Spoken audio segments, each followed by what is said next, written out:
सभी जय सियाराम। मैं कुलदीप पांडे, प्रदेश अध्यक्ष अखिल भारतीय जनसंघ।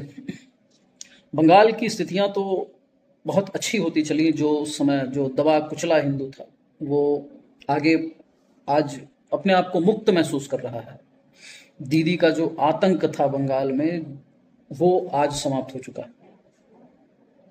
लेकिन सबसे पहले दीदी से मैं निवेदन करूंगा कि उचित है कि आप स्वयं इस्तीफा देकर के पद छोड़ दें।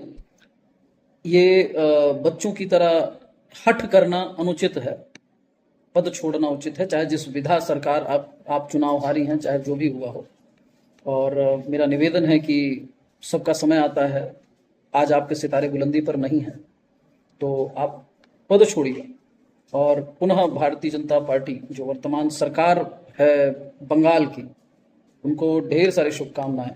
मेरा सिर्फ एक निवेदन रहेगा आप सभी जो वर्तमान सरकार और संगठन के लोगों से कि जो मेहनत जो क्या कहते हैं कि बंगाल के कार्यकर्ताओं ने भारतीय जनता पार्टी के जो मेहनत की है, जो लगन लिया है, जो लगन लगाई है, पिछले 3 पंचवर्षीय से लगातार अपने जान की आहुति तक दे दी आपके लिए कि वर्तमान में भाजपा की सरकार बन जाए। और उस सरकार बनाने के बाद जिस विश्वास से ये आज के समय में आयोजन को मना रहे हैं, बड़ी खुशी लगती है कि हाँ चलिए बहुत अच्छा हुआ। मेरा निवेदन है शीर्ष नेतृत्व से कि ये विश्वास बंगाल के भारतीय जनता पार्टी के कार्यकर्ताओं का टूटने मत दीजिएगा। ये विश्वास अगर टूट गया तो फिर ये सब टूट जाएंगे। मेरा निवेदन है शीर्ष नेतृत्व से कि जो सरकार गई है टीएमसी की, भारतीय जनता पार्टी को भारतीय जनता पार्टी ही बने रहने दीजिएगा। उसको भारतीय जनता पार्टी टीएमसी मत बनाइएगा, क्योंकि विगत देखा गया है जो हम आज उत्तर प्रदेश में हमने झेला। मैंने पार्टी से इस्तीफा दे दिया और वर्तमान में भारत में जहां भी भारतीय जनता पार्टी के कार्यकर्ता हैं वो आज इसी परेशानी से जूझ रहे हैं, क्योंकि जब सत्ता नहीं रहती है तब तक ये रहता है कि हम आने वाले भविष्य में हमारा भविष्य बनेगा, हम नेता बनेंगे, हम राजनीति करेंगे, हमारी चलेगी।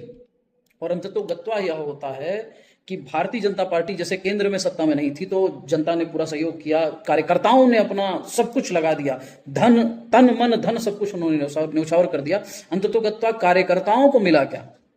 जिन लोगों को भारतीय जनता पार्टी के शीर्ष नेतृत्व मंच से भ्रष्टाचारी कहा करते थे, जिन लोगों को भारतीय जनता पार्टी के शीर्ष नेतृत्व क्या कहते हैं कि दुराचारी कहा करते थे, भ्रष्टाचारी कहा करते थे, उनको सबसे खराब बताया जाता था कि ये इस देश को लूट रहे हैं, जो एक समय में दुश्मन थे कि हमको इनसे जीत करके अपनी सरकार बनानी है। अंततः गत्वा यह देखना पड़ा भारतीय जनता पार्टी के कार्यकर्ताओं को कि जिनका विरोध उन लोगों ने किया, आज के समय में वो सभी वॉशिंग मशीन में जाकर के धुल करके बाहर आकर के आज भारतीय जनता पार्टी के कार्यकर्ता बनकर के वो शीर्ष नेतृत्व में बैठे हैं। और जो मूल कार्यकर्ता है वह आज भी उन विरोधियों को भाई साहब बोल करके उनसे निवेदन कर रहा है। ये धोखा किया जाता है इस संगठन में कार्यकर्ताओं के साथ। मैं निवेदन करता हूं कि बंगाल के कार्यकर्ताओं ने बहुत झेला है, उनके साथ ऐसा धोखा मत करिएगा। बंगाल के कार्यकर्ताओं को आगे लाने का मौका दीजिएगा, उनको नेता बनाने का मौका दे दीजिएगा। चाटुकारों को नेता मत बनाइएगा। जो पैसे देकर के आपके संगठन में टीएमसी से अगर आना चाहे या लिंक बना करके आपसे जुड़ना चाहे तो ऐसे लोगों को जोड़िएगा मत, प्लीज। मेरा मत करबद्ध निवेदन, मैं निवेदन कर सकता हूं, बस इससे ज्यादा कुछ नहीं कर सकता हूं, क्योंकि जो स्थिति आपने हर प्रदेशों में अपने कार्यकर्ताओं की कर रखी है कि जो नेता दूसरे पार्टी से इस पार्टी में आ रहा है वो आपके कार्यकर्ताओं की सुनेगा क्या? जो सपा से आ रहा है आपके यहाँ चुनाव लड़ रहा है, जो बसपा से आ रहा है आपके यहाँ चुनाव लड़के विधायक बन जा रहा है, वो अपने कार्यकर्ताओं को चुनेगा, क्योंकि उसको वापस क्या कहते हैं कि सरकार बनाना है। कल आपको धोखा देकर के दूसरी पार्टी में जाना है तो उसके लिए वो अपने कार्यकर्ताओं को मजबूत करेगा, ना कि भारतीय जनता पार्टी के कार्यकर्ताओं को मजबूत करेगा। और यही कार्य करते करते आप लोगों ने संपूर्ण भारत जहां जहां आपकी सरकार है, आप लोगों ने अपने कार्यकर्ताओं के हौसलों को समाप्त शून्य पर ला दिया है, शिखर से शून्य पर ला दिया। भ्रष्टाचार मुक्त भारत की बात, वो कार्यकर्ता अगर सीधा आपके पास चला जाए कि भाई साहब मेरा ये काम करवा दीजिएगा, तो वह कार्य इसलिए नहीं होता है क्योंकि धन नहीं मिलेगा।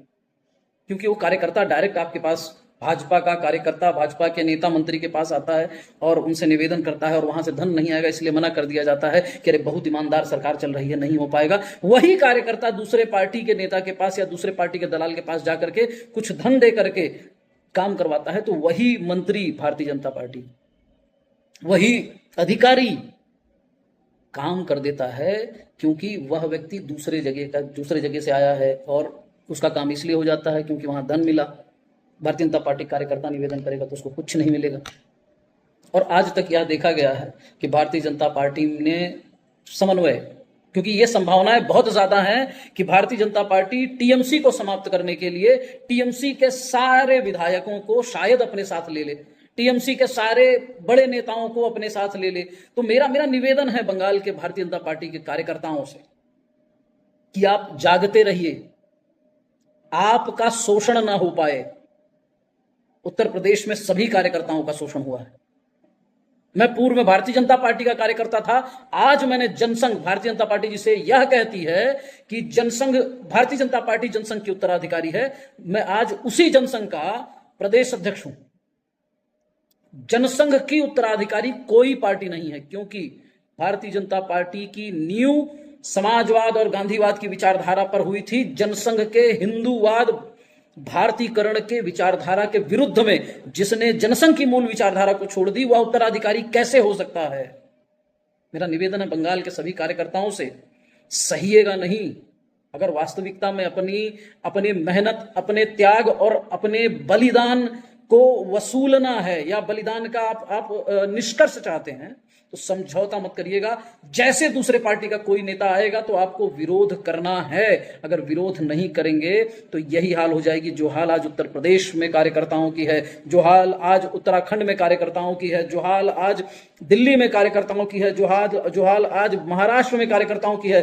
किसी को पूछा नहीं जा रहा है, बाहर से आदमी आता है, टिकट लेता है, चुनाव लड़ता है, हम जिंदाबाद जिंदाबाद करते हैं, उसके बाद वह नेता अपने ही कार्यकर्ताओं का चिंतन करता है, ना कि उस सरकार में बैठे हुए वर्तमान सरकार के कार्यकर्ताओं का चिंता करेगा, अर्थात भारतीय जनता पार्टी के कार्यकर्ताओं का चिंतन करेगा। वीडियो बहुत लंबा है और मैं सभी को पुनः मैं बहुत बहुत बधाई देता हूं। आप लोगों ने बहुत मेहनत की और एक काला शासनकाल जो था, जो दुख भरा शासनकाल था, वह समाप्त हुआ। और आशा करता हूं आने वाले भविष्य में बंगाल में पेड़ नहीं कटेंगे, ये ध्यान रखिएगा, पेड़ मत कटने दीजिएगा। विकास के नाम पर ये पेड़ काटते हैं और पेड़ काटने के बाद कहां जाता है ये नहीं पता चलता है, लेकिन पेड़ काटते हैं। पेड़ कटेगा तो गर्मी बढ़ेगी। बंगाल को सुरक्षित रखिएगा, विकास करिएगा, विकास होना चाहिए और इंफ्रास्ट्रक्चर बहुत बड़े होने चाहिए, लेकिन प्रकृति को नुकसान करके इंफ्रास्ट्रक्चर नहीं बढ़ना चाहिए। और सबका साथ सबका विकास, जो शुभेंदु जी ने नारा दिया था कि जो हमारे साथ हम उसके साथ, उस नारे के समर्थन में रहिए। बहुत अच्छा नारा उन्होंने दिया और स्पष्ट नारा दिया। इस देश के सभी हिंदुओं को यह नारा देना चाहिए कि जो हमारे साथ हम उनके साथ। लेकिन दुर्भाग्य यह है कि पूर्व में वह टीएमसी के ही कार्यकर्ता थे, तो नारा भी उतना ही आक्रोशित ही निकलेगा और इसमें कोई गारंटी नहीं है कि पुनः अगर दीदी आई तो वो टीएमसी में नहीं जाएंगे। जाने की बहुत सारी संभावनाएं हैं। नेता को कुर्सी चाहिए। ज्यादा कुछ ना कहकर सभी को जय जय सिया राम। जय